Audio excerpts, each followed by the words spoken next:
Hi everyone. അപ്പോൾ നമുക്കിന്ന് സിമ്പിളായിട്ടൊരു കൊഞ്ചച്ചാർ ചെയ്തെടുക്കാമേ. ആദ്യം തന്നെ നമ്മൾ കൊഞ്ച് നല്ല മഞ്ഞൾപ്പൊടി, മുളക് പൊടി, ഉപ്പ് ഇട്ട് ജസ്റ്റ് ഒന്ന് റെസ്റ്റ് ചെയ്യാൻ വെക്കണം. അതിനുശേഷം നമ്മൾ ജസ്റ്റ് ഒന്ന് ഷാലോ ഫ്രൈ ചെയ്തെടുക്കണം. അതിൻ്റെ കൂടെ നമുക്ക് ചേർക്കാനുള്ള കൂട്ടെന്ന് പറയുമ്പോഴത്തേക്ക് ആദ്യം കറിവേപ്പിലയും കടുകും കൂടെ പേസ്റ്റ് ചെയ്യണം.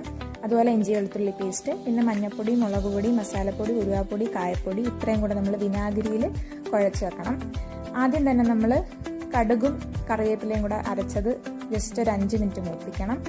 അതിനുശേഷം നമ്മൾ വെളുത്തുള്ളി ഇഞ്ചി പേസ്റ്റ് അതും ഒന്ന് മൂത്ത് വരുമ്പോഴത്തേക്ക് നമ്മൾ ആ വിനാഗിരിയിൽ കുഴച്ച് വെച്ച മിക്സ് നന്നായിട്ട് ഇതിലിട്ട് നന്നായിട്ടൊന്ന് മൂപ്പിച്ച് നല്ലൊരു പരുവാകുമ്പോഴത്തേക്ക് നമ്മൾ പൊരിച്ച് വെച്ചിരിക്കുന്ന കൊഞ്ച് അതിലേക്ക് തട്ടിയിടണം. അത് നന്നായിട്ട് അരപ്പ് നന്നായിട്ട് പിടിക്കുന്നത് പോലെ നല്ല രീതിക്കൊന്ന് ഇളക്കി കൊടുത്ത് ഒരു 5 മിനിറ്റ് ഒന്ന് ലോ ഫ്ലെയിമിൽ അടച്ചു വെക്കണം. എന്നിട്ട് വീണ്ടും ഒന്ന് ഇളക്കി കൊടുത്ത് കഴിയുമ്പോഴത്തേക്ക് സംഗതി റെഡിയായി. അപ്പോൾ അത്രേ ഉള്ളൂ.